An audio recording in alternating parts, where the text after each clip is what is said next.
Olá, querido, graça e paz. Hoje eu trouxe uma mensagem especial para você, vinda direto do coração de Deus, com um tema muito especial para a gente, que é o que é amar a Cristo. É um tema extremamente relevante para que nós cristãos possamos cada vez mais mergulhar nas profundezas do relacionamento de Deus.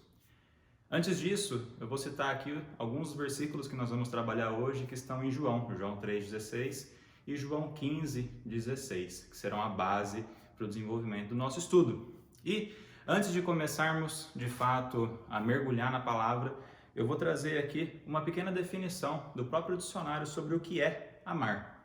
Amar é ter amor, ter afeição, querer bem, estimar, ter grande devoção, adorar, honrar e considerar. E por fim, é ter um sentimento de cuidado e respeito. Bom, quando nós entendemos então um pouco sobre a palavra amar, nós conseguimos entender que de fato nós podemos expressar algo muito mais genuíno e relevante para com Cristo através do que foi feito por Ele para as nossas vidas.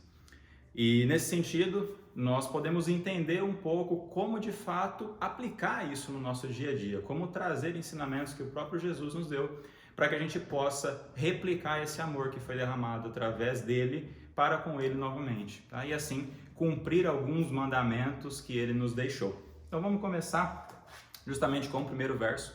João 3,16, a palavra do Senhor nos diz o seguinte: porque Deus amou o mundo de tal maneira que deu o seu único Filho, para que todo aquele que nele crê não pereça, mas tenha a vida eterna. E verso 17, acredito que seja muito relevante também: pois Deus mandou o seu Filho para salvar o mundo e não para julgá-lo.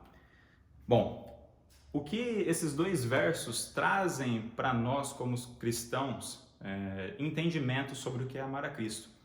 Primeiro de tudo, Deus nos entregou o seu Filho em sacrifício para que nós fôssemos perdoados, lavados, redimidos do pecado. E não só por isso, mas por esses pontos nós podemos ter acesso a Deus e nós temos uma vida nova, transformada, que de fato deve refletir o amor de Cristo para as pessoas. Nós, como cristãos, mini-cristos, temos a incumbência de levar o amor de Deus, de levar um amor que faz um sacrifício por um bem maior de outras pessoas. E nesse sentido, a gente consegue também compreender um pouquinho de como é o começo do amor para Cristo, que é basicamente o reconhecimento da obra redentora, da obra salvadora que foi feita pelo nosso Senhor. Afinal, quando nós o reconhecemos como o nosso Senhor e Salvador, e pela fé nós aceitamos o que foi feito na cruz do Calvário, há mais ou menos 2000 anos atrás, nós temos acesso à salvação, à redenção, à justificação e o acesso direto ao Pai. E esse reconhecimento é o primeiro passo da expressão de nós, filhos, para com Deus e para com Jesus. Afinal, se nós estamos reconhecendo Ele e reconhecendo a obra que de fato foi feita, nós estamos nos colocando numa posição onde somos inferiores no sentido de que precisávamos disso e agora nós tomamos posse do que Ele fez por nós.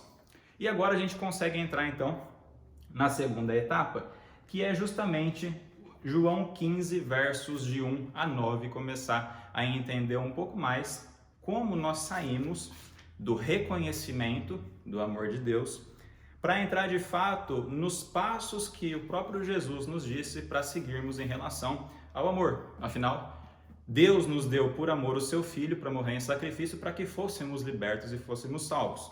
E aqui a gente vai começar a entender um pouquinho mais como que Jesus nos disse isso. Então, João capítulo 15 nos fala a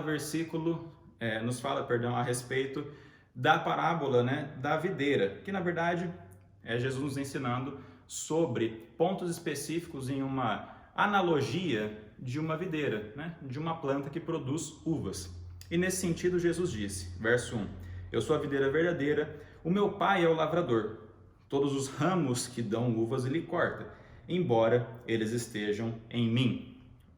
Mas os ramos que dão uvas ele poda, a fim de que fiquem limpos e deem mais uvas ainda. Ou seja, quem não dá uva é podado, quem dá uva é podado para que dê mais frutos. Vocês já estão limpos por meio dos ensinamentos que eu lhes tenho dado. Jesus dizendo. Portanto, continuem unidos comigo e eu continuarei unido com vocês. Pois, assim como o ramo só dá uvas quando está unido com a planta, assim também vocês só podem dar frutos se ficarem unidos comigo. Eu sou a videira verdadeira e vocês são os ramos. Quem está unido comigo e eu com ele, esse dá muito fruto, porque sem mim vocês não podem fazer nada. Quem não ficar unido comigo será jogado fora e secará e será como ramos secos que são juntados e jogados no fogo, onde são queimados. Se vocês ficarem unidos comigo e as minhas palavras continuarem em vocês, receberão tudo o que pedirem em oração. E a natureza gloriosa de meu Pai será revelada quando vocês produzirem frutos. Assim mostrarão que são meus discípulos. Assim como meu Pai me ama, eu amo vocês. Portanto, continuem unidos comigo por meio do meu amor por vocês. Vamos fazer uma pausa para entender todo esse contexto. Bom, Jesus nos trouxe então essa alusão à videira que produz uvas e disse que todo ramo que produz é podado para que produza mais, e ramos secos são removidos, cortados e lançados ao fogo. Afinal, eles não estão produzindo, não estão sendo úteis para o qual eles foram criados. Então, se nós temos um chamado da reconciliação, chamado de pregação do evangelho, chamados fomos para trazer pessoas para Cristo e nós não estamos produzindo frutos, ou seja, fazendo cumprir o propósito de Deus na vida de cada um, nós somos como galhos secos. Isso nós não estamos produzindo frutos. Naturalmente, a palavra de Deus nos fala que nós não estamos unidos com Jesus. E não estando unidos com Jesus, nós estamos em perigo. Afinal, podemos ser cortados. E isso não é algo que nós queremos. Porque, de fato, o amor de Deus foi derramado através de Jesus sobre as nossas vidas. E nós precisamos derramar esse amor sobre as pessoas para que a gente possa produzir frutos. E dessa forma, a gente começa a entender como é o começo do nosso relacionamento de amor com Jesus. Porque, de fato, se eu amo o que Ele fez por mim, o que Ele é por mim, é natural que eu queira reproduzir isso para as pessoas que estão ao meu redor. É natural que eu queira que elas provem desse amor constrangedor, purificador e que tira toda a imundícia que tinha em nós. E, nesse sentido, eu consigo, então, expressar a minha gratidão, expressar o meu amor, expressar o meu sentimento de honra para com Jesus e com tudo que foi feito. Nesse sentido, nós temos também a continuação, do verso 11 ao verso 17, que continua nesse sentido a nos instruir como é amar a Jesus, por exemplo. Então, verso 11. Eu estou dizendo isso para que a minha alegria esteja em vocês e a alegria de vocês seja completa.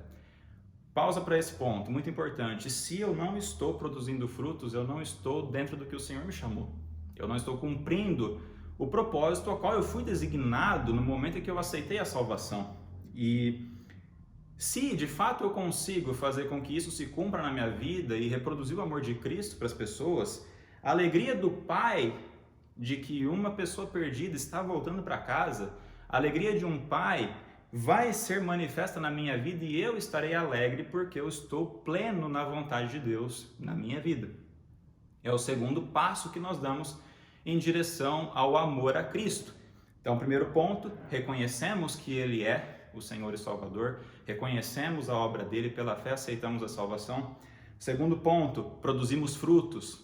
Terceiro ponto, trazemos a alegria, a plenitude de um propósito, de um chamado sendo cumprido para as nossas vidas. A alegria do Pai, a alegria do Filho. E aqui a gente caminha para a etapa final, onde Jesus nos fala de fato o que é que nós precisamos fazer de atividade prática para cumprir o amor a Ele. E aqui a gente vai no verso 12. O meu mandamento é este: amem uns aos outros como eu amo vocês. Ninguém tem mais amor pelos seus amigos do que aquele que dá sua vida por eles. Vocês são meus amigos e fazem o que eu mando. O que Jesus está nos dizendo? Que de fato a gente precisa fazer e aplicar no dia a dia. Amar uns aos outros. Esse é o único mandamento que Ele nos deixa explícito para que a gente possa retribuir a obra redentora, a obra grandiosa que Ele fez para toda a humanidade. O amor que foi derramado por Ele através de nós só pode voltar para Ele se a gente de fato fizer esse mandamento se cumprir. Sermos obedientes e amarmos aos nossos irmãos. independente de diferenças de crença, independente de diferenças de raças, de pensamentos, de ideologias, mas que nós saibamos respeitar e amar os nossos irmãos e trazê-los para próximo de Jesus, ser a expressão verdadeira e genuína do amor que Deus derramou nas nossas vidas. E por fim, nós temos aqui um outro ponto muito interessante, que é sermos chamados de amigos. Amigos não são pessoas quaisquer. Amigos são pessoas que andam junto, que estão perto. E antes da vinda de Jesus, poucos foram os homens, os grandes homens que foram chamados de amigo. E um deles foi Abraão. Abraão foi chamado de amigo de Deus porque Abraão estava com Deus, Abraão andava com Deus e ele tinha intimidade e relacionamento com Deus. Isso fez com que Deus compartilhasse com Abraão coisas grandiosas e o colocasse numa posição onde ele pôde ser justificado mesmo sem a presença de Jesus Cristo, mesmo sem a obra redentora tendo sido efetivada. Por quê? Pela fé, Abraão creu e nas promessas que Deus derramou na vida dele, todas elas se cumpriram e ele foi chamado pai de nações.